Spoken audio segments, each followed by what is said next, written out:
শুরুতেই ফুটবল প্রসঙ্গ। অতীত ইতিহাস ভুলে নতুন শুরুর আশায় সাফ চ্যাম্পিয়নশিপে অংশ নিতে মালদ্বীপ গেছে বাংলাদেশ জাতীয় ফুটবল দল। দেশ ছাড়ার আগে আবারও শিরোপার আশা দেখিয়ে গেলেন ফুটবলাররা। আসর শুরুর 2 দিন আগে মালদ্বীপের উদ্দেশ্যে যাত্রা বাংলাদেশ জাতীয় ফুটবল দলের। লক্ষ্যটা সাফের ট্রফি পুনরুদ্ধার। 23 সদস্যের দলের সাথে কোচিং স্টাফরা দেশ ছাড়লেন উৎফুল্ল মনে। তবে খানিকটা বিড়ম্বনায় পড়তে হয়েছে। সাময়িক জটিলতার কারণে ফ্লাইট ছেড়েছে 1 ঘন্টা দেরিতে। দলের সাথে আছেন টেকনিক্যাল ডিরেক্টর পল স্মলিও। মালদ্বীপে কঠিন চ্যালেঞ্জ অপেক্ষা করছে বাংলাদেশের জন্য, তবু স্বপ্নের সীমা নেই। তপু বর্মনও আশাবাদী। কোয়ালিটি এবং প্লেয়ার বাইসেস যদি আপনি যদি কথা বলেন, আমরা কিন্তু ততটা পিছনে নাই, কিন্তু আমাদের ওরকম অ্যাবিলিটি আছে একটা ভালো রেজাল্ট করে। এবং এখনকার প্লেয়ারদের যেই আমি দেখি যে তারা খুবই মোটিভেট এবং তাদের খুবই সিরিয়াসনেস, তারা অনেক পার্সোনাল ট্রেনিং করে। এবং যদি একটা টিম যদি টিমওয়ার্ক ভালোভাবে যদি আমরা করতে পারি, অবশ্যই একটা ভালো আশাজনক একটা রেজাল্ট করতে পারবো। মালদ্বীপে বায়ো বাবলে থাকতে হবে ফুটবলারদের, তবে কোয়ারেন্টাইনের ঝামেলা পোহাতে হবে না। নেগেটিভ ফলাফল নিয়েই মাঠে নামার সুযোগ পাবেন। তাই অনুশীলনে তেমন কোনো বাধা থাকছে না লাল সবুজ প্রতিনিধিদের। অল্প সময়ে দ্বীপ দেশটির সাথে মানিয়ে নেওয়ার লক্ষ্য বাংলাদেশ অধিনায়কের। স্বপ্ন ইতিবাচক ফুটবলের। আমরা অনেক দিন পর আমরা সাফ চ্যাম্পিয়ন হইতে পারি না, সো সবাই এটা চিন্তা করে আজকে এই টুর্নামেন্ট আমরা চ্যাম্পিয়ন হইলে দেশের জন্য ভালো, ফুটবলের জন্য ভালো, আর নিজের জন্য ভালো। সো আমরা সবাই চেষ্টা করব। লেটে চলে গেছে কারণ ওর পাসপোর্ট ইস্যু ছিল। সো এখন আরও 3টা প্লেয়ার আছে, মতিন, সুফিল আর সুমন ভাই। সো ওরা চেষ্টা করব, ওরা ট্রাই করব। সাফ চ্যাম্পিয়নশিপের প্রথম ম্যাচে 1 অক্টোবর শ্রীলঙ্কার মুখোমুখি হবে বাংলাদেশ। তারেক হাসান শিমুল, সময় সংবাদ, ঢাকা। অস্কার ব্রুজনের সাথে অল্প কদিন কাজ করলেও দলে অনেক পরিবর্তন এসেছে। এই প্রস্তুতি দিয়েও সাফে শিরোপা জেতা সম্ভব। মালদ্বীপের উদ্দেশ্যে দেশ ছাড়ার আগে সময় সংবাদে এমনটাই জানিয়ে গেছেন অধিনায়ক জামাল ভুঁইয়া। প্রতিটি ম্যাচে সেরা ফুটবল খেলার প্রত্যয়, সমর্থকদের সব সময় পাশে থাকার আহ্বান JB6-এর। বহুল প্রতীক্ষিত যে সাফ চ্যাম্পিয়নশিপ মিশন শুরু হচ্ছে 1 তারিখ থেকে। বাংলাদেশ দল যদিও এর আগে 4টি গ্রুপ পর্ব থেকে বাদ পড়লে এবার কিন্তু শিরোপার প্রত্যাশা নিয়ে বাংলাদেশ যাচ্ছে মালদ্বীপে। আমাদের সাথে রয়েছেন জাতীয় দলের অধিনায়ক। আমরা তার কাছ থেকে জানবো আসলে বাংলাদেশের এই প্রত্যাশা এবং কতটুকু প্রাপ্তি সম্ভব। জামাল ভাই, এর আগের যে আমরা যদি পারফরমেন্সগুলো দেখি সেই তুলনায় কিন্তু খুব একটা ভালো পারফরমেন্স নেই। এবার আপনি প্রত্যাশা করছেন যে ফাইনালে যাওয়া এবং শিরোপা জেতা, সেই জায়গায় কতটুকু সম্ভব বাংলাদেশ দলের জন্য? এভরিথিং ইজ পসিবল ভাইয়া। সো আমি মনে করি আমরা একটা ভালো গ্রুপ আছি, আর আমরা সিস্টেম মেশিন চেঞ্জ করছি, অনেক কিছু চেঞ্জ করছি। সো আমি পজিটিভ আছি। সো আমি মনে করি আমরা একটা ভালো রেজাল্ট পাইবেন। নতুন কোচের অধীনে যে আপনারা ট্রেনিং করলেন, এই ট্রেনিংটা আসলে কতটুকু এফেক্টিভ হয়েছে এবং কি সেই জায়গায়, কারণ অস্কার মালদ্বীপ সম্পর্কে অনেক ভালো জানে, তার কাছ থেকে আসলে নতুন কি পেয়েছেন আপনারা? না, ও জানে অন্য টিমে কীরকম, আর ও আমার সাথে নিজে আলাপ করছে কি করতে হবে, আর আমরা কিভাবে খেলবে। কি মনে হয় যে এই টুর্নামেন্টে ভারতকে আমরা শক্তিশালী জানি, তাছাড়া আর কারা আসলে বাংলাদেশের জন্য একটু চ্যালেঞ্জিং হতে পারে? না, প্রত্যেক ম্যাচ চ্যালেঞ্জিং হবে, একটা ম্যাচ ইজি হবে না, প্রত্যেক ম্যাচ চ্যালেঞ্জিং। আর আমি মনে করি 4টা ফাইনাল। সো ফার্স্ট ফাইনাল হচ্ছে শ্রীলঙ্কার সাথে, ওই সাথে একটা ভালো রেজাল্ট পাইলে তাহলে আমরা নেক্সট ম্যাচ ফোকাস করতে পারবো। দর্শকরা আসলে ফুটবলে একটা শিরোপা চায়, অনেকদিন প্রত্যাশায় আছে। দর্শকদেরকে আসলে কি আশার বাণী শুনিয়ে যাবেন মালদ্বীপে যাওয়ার আগে? না, দর্শক আমার একটু দোয়া করেন, আর টিমে বিলিভ করেন, আর ইনশাল্লাহ আমরা একটা ভালো রেজাল্ট দেবো। ধন্যবাদ। আসলে দর্শক শুনছিলেন যে বাংলাদেশ অধিনায়ক জামাল ভুঁইয়া আসলে বলছিলেন যে সাফের আগে কি হয়েছে সেগুলো নিয়ে আসলে না ভেবে সামনে, অর্থাৎ এবারের আসরে একটা ভালো কিছু এনে দিতে চায় বাংলাদেশ দলকে। আমাদের সাথে তখন ছিলেন অধিনায়ক জামাল ভুঁইয়া। হযরত শাহজালাল আন্তর্জাতিক বিমানবন্দর থেকে তারেক হাসান শিমুল, সময় সংবাদ, ঢাকা। জাতির জনকের জ্যেষ্ঠ সন্তান প্রধানমন্ত্রী শেখ হাসিনার 75তম জন্মদিন উদযাপন করল বাংলাদেশ ক্রিকেট বোর্ড। বিসিবি সভাপতি নাজমুল হাসান পাপন সহ উপস্থিত ছিলেন টি-20 অধিনায়ক মাহমুদুল্লাহ রিয়াদ এবং বোর্ড পরিচালকরা। সবসময় দেশের ক্রিকেট ও ক্রীড়াঙ্গনের পাশে থাকায় প্রধানমন্ত্রীর প্রতি কৃতজ্ঞতা জানান তারা। শুভেচ্ছা জানানোর সঙ্গে বঙ্গবন্ধু কন্যার দীর্ঘায়ু কামনা করেন বিসিবি সভাপতি। দেশ পরিচালনার গুরুভার, থাকে শত ব্যস্ততা, তারপরও সবসময় ক্রীড়াঙ্গনের পাশে থাকা মানুষটির নাম শেখ হাসিনা। খেলাধুলার প্রতি তার গভীর অনুরাগ, মমত্ববোধ ও ভালোবাসা ক্রীড়াঙ্গনের পথের ধ্রুব। বঙ্গবন্ধু কন্যা পা রাখলেন ৭৫-এ। কেক কেটে উদযাপন করেছে বাংলাদেশ ক্রিকেট বোর্ড। ক্রিকেটের ভালো খারাপ সবসময় প্রত্যক্ষভাবে একজন ছিলেন পাশে, তিনি শেখ হাসিনা। তাই তো দেশের অভিভাবককে কৃতজ্ঞ চিত্তে স্মরণ বিসিবির। একদম খেলা পাগল, এবং উনি শুধু ক্রিকেট না, সব খেলা। আমি যখন আইসিসিতে যাই, বিদেশে যাই, সবাই আমাকে এই কথা বলে যে একটা প্রধানমন্ত্রী যেখানে এত বড় প্যাট্রন অফ স্পোর্ট, তোমাদের দেশে ক্রিকেট তো ভালো না হওয়ার কোনো কারণ নাই। আমি আজকে এটাই বলবো যে আসলে আমরা ক্রিকেট বোর্ডে আমরা অনেকেই যার যার মতো কাজ করে যাচ্ছি, কিন্তু আসলে আমাদের মাথার উপরে যিনি সারাক্ষণ সার্বক্ষণিক সমস্ত কিছু দেখছেন এবং দিক নির্দেশনা দিচ্ছেন যখন যেটা দরকার, এইটা কিন্তু একমাত্র মাননীয় প্রধানমন্ত্রী। শুধুই কি মাঠে গিয়ে খেলোয়াড়দের পাশে থাকা, সার্বক্ষণিক ব্যস্ততা কিংবা করোনার মধ্যে অনুষ্ঠিত টি-20 ম্যাচগুলোতে মাঠে যেতে না পারলেও বাংলাদেশ দলের অভাবনীয় সাফল্যে প্রতিটি ম্যাচ শেষ হবার পর নিয়ম করে তাৎক্ষণিক শুভেচ্ছা জানিয়েছেন ক্রীড়ানুরাগী সরকার প্রধান। এই যে আন্ডার-19 টিম, আমরা মনে করি যে অনেকে হয়তো চিনেই না, প্রধানমন্ত্রী নিজে ওদের সাথে কথা বলেছে খেলার আগের দিন, ফাইনালের আগের দিন উনি কথা বলেছে ওদের সাথে। এই যে একটা ভালোবাসা খেলার প্রতি, এইটা মানে ভাষায় প্রকাশ করার মতো। ওনার যে দেশপ্রেম, ওনার যে খেলার প্রতি ভালোবাসা এবং ডেডিকেশন, আমরা সেই তুলনায় কিচ্ছু না। ক্রিকেট বোর্ডের পক্ষ থেকে ডেফিনেটলি ওনাকে আমরা শুভ জন্মদিনের শুভেচ্ছা জানাই। উনি যখন মাঠে আসে অবশ্যই খুব ভালো লাগে। এটা আমাদের একটা বাড়তি পাওয়া এবং বাড়তি অনুপ্রেরণা যে আমাদের দেশের প্রধানমন্ত্রী উনি আমাদের খেলা দেখতে চলে আসেন। তো এটা আমাদের অন্য ধরনের একটি শক্তি যোগায় এবং আশা করি ওনার এই ধরনের অনুপ্রেরণা আমরা ভবিষ্যতেও পাবো। এবং সামনে যেহেতু আমাদের ওয়ার্ল্ড কাপ আছে, আমরা সকলেই ওনার দোয়া চাচ্ছি যেন আমরা ভালো কিছু করতে পারি বাংলাদেশ টিমের জন্য। কদিন পরে বিশ্বকাপ অভিযান শুরু বাংলাদেশের। বিশ্বমঞ্চে টিম টাইগার্সের সফলতাই তো হতে পারে প্রধানমন্ত্রীর জন্য আদর্শ উপহার। সাজিদ মুস্তাহিদ, সময় সংবাদ, ঢাকা। বিসিবি নির্বাচনের খবর কোনো আপত্তি ছাড়াই সম্পন্ন হয়েছে পরিচালক পদপ্রার্থীদের দাখিল করা মনোনয়নপত্রের যাচাই বাছাই। কেউ স্বেচ্ছায় মনোনয়ন প্রত্যাহার না করলে 32 প্রার্থী নির্বাচনে অংশ নিতে পারবেন, নিশ্চিত করেছেন বিসিবি নির্বাচনের প্রিজাইডিং অফিসার কবিরুল হাসান। আপত্তি না থাকায় আপিল গ্রহণেরও প্রয়োজন পড়ছে না। এবার প্রকাশ করা হয়েছে প্রার্থীদের খসড়া তালিকাও। বিসিবি নির্বাচনের সম্ভাব্য ফলাফল যেন অনুমানের দিব্যচক্ষু দিয়ে দেখে ফেলেছিলেন অনেকেই। তাই আরও একটা নিরুত্তাপ নির্বাচনের শঙ্কা ছিল সপ্তাহখানেক আগেও। তবে ভোটের মাঠের চিত্র পাল্টাতে শুরু করে মনোনয়ন বিতরণের প্রথম ক্ষণ থেকে। যদিও চট্টগ্রাম, খুলনা, সিলেট আর বরিশালের 7 প্রার্থী করেছেন অটোপাস, তারপরও ঢাকা, রাজশাহী সহ ক্লাব আর অন্যান্য ক্যাটাগরিতে সুজন ফাহিমদের অংশগ্রহণ জমিয়ে তুলেছে লড়াই। মনোনয়নপত্র জমা দিয়েছেন সবাই, হয়ে গেছে যাচাই বাছাইয়ের কাজও। কাউন্সিলরদের নমিনেশন পেপারগুলো নিয়ে আপত্তি তোলার কোনো কারণ খুঁজে পাননি নির্বাচনী কর্মকর্তারা। তাই অংশগ্রহণে কোনো বাধা নেই প্রার্থীদের। 32টি মনোনয়নপত্রে আমরা বাছাই করেছি, সবগুলোই সঠিক আছে, একটিও বাতিল হয়নি। যদি কেউ প্রত্যাহার না করে তাহলে উৎসবমুখর পরিবেশেই নির্বাচন সম্পন্ন হবে। মনোনয়নপত্র নিয়ে আপত্তি নেই, তাই আপিল গ্রহণ কিংবা শুনানির প্রয়োজনও নেই। বুধবার দিনটা কার্যত কোনো ব্যস্ততা থাকছে না কমিশনের। মনোনয়ন প্রত্যাহারের গুঞ্জন আছে, তবে সে বিষয়টি চূড়ান্ত হবে 30 সেপ্টেম্বর। তারপরেই প্রার্থীদের চূড়ান্ত তালিকা প্রকাশ। 29 তারিখ প্রত্যাহারের দিন ধার্য। যদি কেউ প্রত্যাহার না করে তাহলে আমরা ব্যালটে চলে যাব।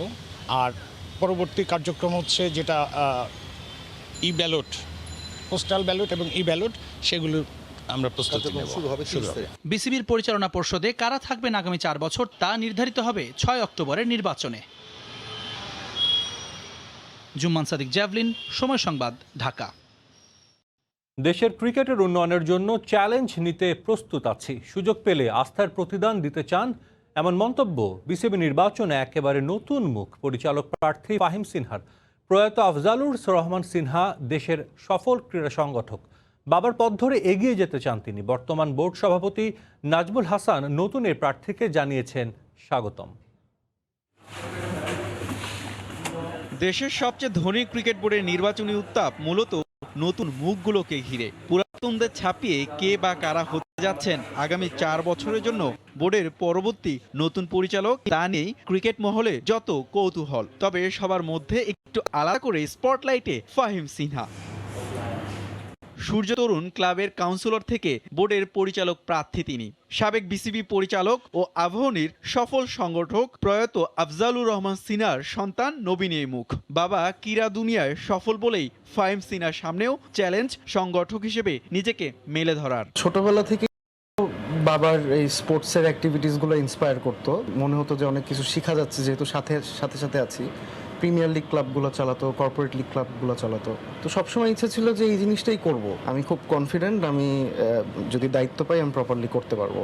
বাবার পরিচয়ের বাইরেও নিজেকে সংগঠকের কাতারে গড়ে তোলার ভিত্তি দিয়েছেন ফাহিম। দ্বিতীয় বিভাগের দল সূর্য তরুণ পরিচালনা ছাড়াও 2010-11 সালে বাংলাদেশ এ দলের ম্যানেজার ছিলেন। 2012 সালে অনূর্ধ্ব-19 এশিয়া কাপ ও বিশ্বকাপে বাংলার যুবা দলের ম্যানেজারের ভূমিকাও পালন করেছেন। শুধু ক্রিকেটের সাথেই সখ্যতা নয় তার, নিজেকে ভিন্নভাবে আবিষ্কার করে বিলিয়ার্ডে জাতীয় চ্যাম্পিয়ন হয়েছেন 3 বার। ভিন্ন কি পেতে পারে এটা তো সময় আসলেই বোঝা যাবে, যদি সুযোগ পাই, প্রপারলি কাজ করতে পারি। মানে যেটা সবসময় আপনাদেরকে বলেছি, আমি আমার বেস্ট এফোর্টটা দিব। এক্সপিরিয়েন্সের সাথে সাথে আপনার নিজেকে ডেভেলপ করার চেষ্টা করব, যেন অর্গানাইজিংয়ে আমার দক্ষতা বাড়ে। যে দায়িত্বটাই পাই প্রসেস ডেভেলপ করে আপনার ওইটার নিয়ে কাজ করার চেষ্টা করব। ক্রিকেট বোর্ডের বর্ষিয়ান সংগঠকদের মাঝে ফাহিম সিনহার গ্রহণযোগ্যতা বেশ ইতিবাচক। নতুনদের আগমনী বার্তায় নবীন এই সংগঠককে আগাম স্বাগত জানিয়েছেন বোর্ড সভাপতি নাজমুল হাসান পাপন।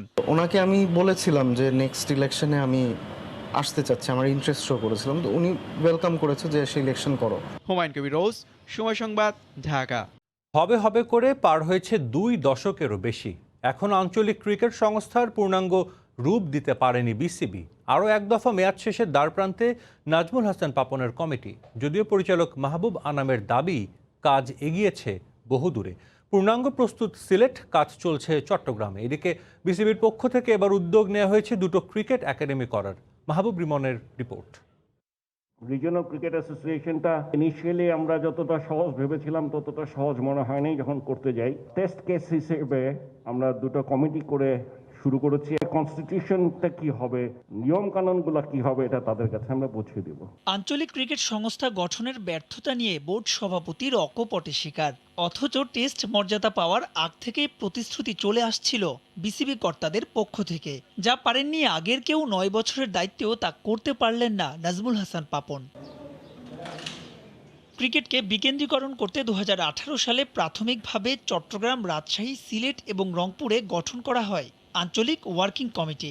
বলা হয়েছিল 1 মাসের মধ্যেই শেষ হবে কাজ, কিন্তু সেই 1 মাস শেষ হয়নি এখনো। তবে অগ্রগতি যে একেবারেই হয়নি তেমনটাও নয়। বোর্ড পরিচালক মাহবুব আনামের দাবি, পাইলট স্টাডি হিসেবে করা সিলেট ও চট্টগ্রামের কাজ শেষ পর্যায়ে, চলছে অবকাঠামোগত উন্নয়ন। আমরা রিজিওনাল ভিত্তিকে মাঠগুলোকে পর্যায়ক্রমে প্রস্তুত করছি। সিলেটে আমরা অলরেডি পুরো ফ্যাসিলিটিটাকে জিমন্যাসিয়াম করা, একটা আউটার স্টেডিয়াম করা, আউটার প্র্যাকটিস ফ্যাসিলিটি করা, ইনডোর ফ্যাসিলিটিকে আপগ্রেড করা কমপ্লিট হয়েছে এবং এটা একটা কমপ্লিট ক্রিকেট কমপ্লেক্স তৈরি হয়েছে। এখন চট্টগ্রামের বাইরে আমরা প্র্যাকটিস ভেন্যুটা রেডি করছি। ওখানে 10টা উইকেট থাকবে, প্র্যাকটিস করার সুযোগ থাকবে এবং একই সাথে একটা ইনডোর ফ্যাসিলিটি হচ্ছে। সিলেট ও চট্টগ্রামে হচ্ছে বিসিবির আলাদা ক্রিকেট একাডেমিও, যার একটি হবে বোর্ডের নিজস্ব অর্থায়নে। 2টো একাডেমির পরিকল্পনা পর্যায়ে রয়েছে, কোন জায়গায় হবে, এবং 2টো আর্কিটেক্ট বিসিবি নিজস্ব প্রচেষ্টায় এই ডিজাইনগুলো করে দিবে। একটা সিডিএ তৈরি করবেন, কিন্তু আমাদের পরিকল্পনা আর সিলেটেরটা আমাদের বিসিবির অর্থায়নে তৈরি হবে। এগুলো আমাদের রিজিওনাল একাডেমি হিসাবে এটা গড়ে উঠবে। এই বছর আমরা এই 2টোতে হাত দিব। আগামী বছর আমরা রাজশাহী, খুলনা, বগুড়া যে মাঠগুলো আছে, যেগুলো আমাদের ফার্স্ট ক্লাস গ্রাউন্ড, সেগুলোকে আমরা একটা স্ট্রং স্পোর্টিং ফ্যাসিলিটি হিসেবে করব। তবে নতুন মেয়াদে দায়িত্বে আসলে আঞ্চলিক ক্রিকেট সংস্থাকে এবার দেয়া হবে পূর্ণাঙ্গ রূপ, এমনই আশ্বাস বিসিবির এই শীর্ষ কর্তার। মাহবুব রিমন, সময় সংবাদ, ঢাকা।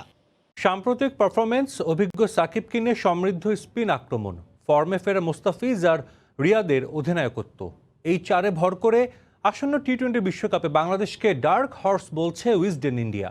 প্রভাবশালী এই গণমাধ্যমটির প্রতিবেদনে আরও বলা হয়েছে, বাছাই পর্ব খেলতে হলেও বিশ্বকাপে বড় দলগুলোর মাথা ব্যথার কারণ হবে টিম টাইগার্স। ক্রিকেটের শটার ফরম্যাট যেন এক জটিল ধাঁধা বাংলাদেশের জন্য। কিছুতেই এই সংস্করণের সঙ্গে থিতু হতে পারছিল না টিম টাইগার্স। তবে সবশেষ 3 সিরিজে বুঝিয়ে খুঁজল সেই আক্ষেপ। জিম্বাবুয়ে তো বটেই, বাঘের ডেরায় ধরাশায়ী হয়েছে অজি কিংবা ব্ল্যাক ক্যাপস। এর আগে কখনোই টি-20 নিয়ে স্বপ্ন না দেখা সমর্থকরাও তাই তো নতুন করে হয়েছে স্বপ্নবাজ। সে প্রত্যাশার পালে নতুন হাওয়া দিচ্ছে প্রভাবশালী ক্রীড়া মাধ্যম উইজডেন ইন্ডিয়ার প্রতিবেদন। টাইগারদের তারা বলছে আসন্ন বিশ্বকাপের ডার্ক হর্স। নজর দেওয়া যাক কি আছে সেই প্রতিবেদনে। 4টি বিষয়কে গুরুত্ব দিয়ে এমন রিপোর্ট প্রকাশ করেছে উইজডেন ইন্ডিয়া। প্রথম কারণ হিসেবে তারা বলছে টাইগারদের সাম্প্রতিক পারফরম্যান্স। মেগা ইভেন্টের আগে জয়ের ধারাবাহিকতা গুরুত্বপূর্ণ। তাতে এবারে আত্মবিশ্বাস যা এখন তুঙ্গে টিম টাইগার্সের। এর আগেও বাংলাদেশের স্পিন বিশ্বে নীল হয়েছে সব দলই। এবারও অভিজ্ঞ সাকিব তো আছেনই, সঙ্গে মেহেদী, আফিফ, নাসুমরা করছেন নির্ভার। তার উপর বিশ্বকাপ হচ্ছে এই উপমহাদেশেই, তাই তো উইজডেনের বাজি টাইগার স্পিনারদের ওপরই।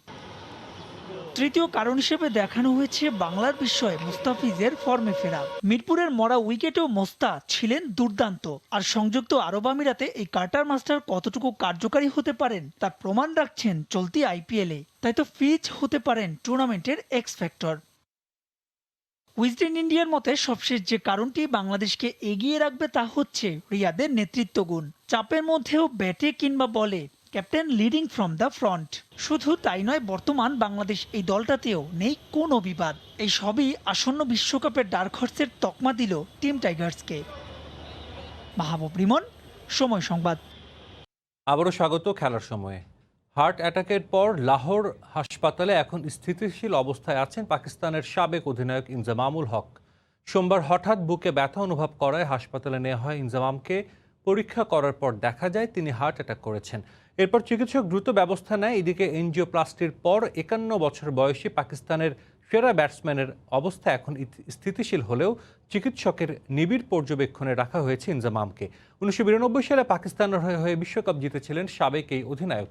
আন্তর্জাতিক ক্রিকেটে 35 সেঞ্চুরিতে 20,551 রান করেন ইনজামামুল হক। এছাড়া পাকিস্তান দলকে 31 টেস্ট ও 87 ওয়ানডেতে নেতৃত্ব দেন সর্বকালের সেরা এই ব্যাটসম্যান।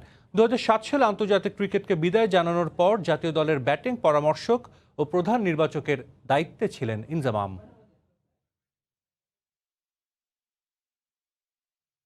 সিরাজগঞ্জে উৎসব মুখর পরিবেশে উল্লাপাড়া উপজেলার করতোয়া নদীতে হয়ে গেল এইচটি ইমাম স্মৃতি নৌকা বাইচ প্রতিযোগিতা। চমৎকার এ আয়োজন দেখতে দেশের বিভিন্ন স্থান থেকে হাজির হন হাজারো দর্শক। প্রতি বছর এমন আয়োজনের ধারাবাহিকতা ধরে রাখার আশ্বাস আয়োজকদের। রিঙ্কু কুন্ডুর রিপোর্ট, ছবি তুলেছেন অমৃত সেন।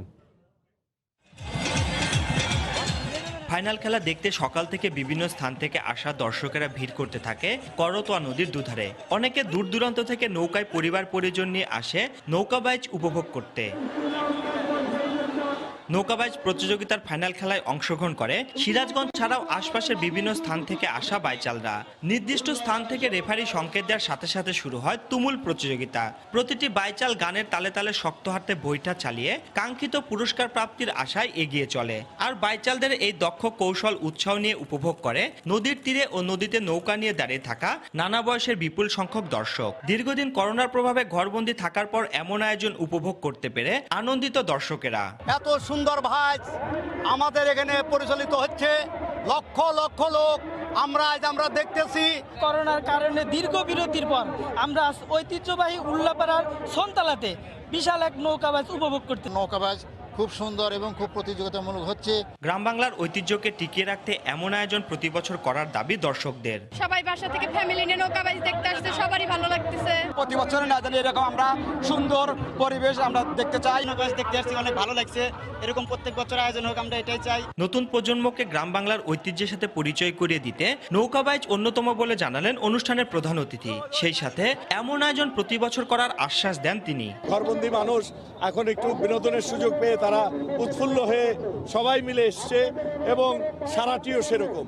আমি মনে করি এইভাবে যদি আমরা সামনের দিকে এগোই, সাংস্কৃতিক প্রোগ্রাম হয়, পিঠা উৎসব হয়, বই মেলা হয়, সবকিছু কিন্তু আমরা উল্লাপাড়া সলঙ্গায় করে থাকি। ফাইনাল খেলায় সিরাজগঞ্জ সহ আশপাশের জেলা থেকে আসা 25টি পাঞ্চি নৌকা অংশগ্রহণ করে।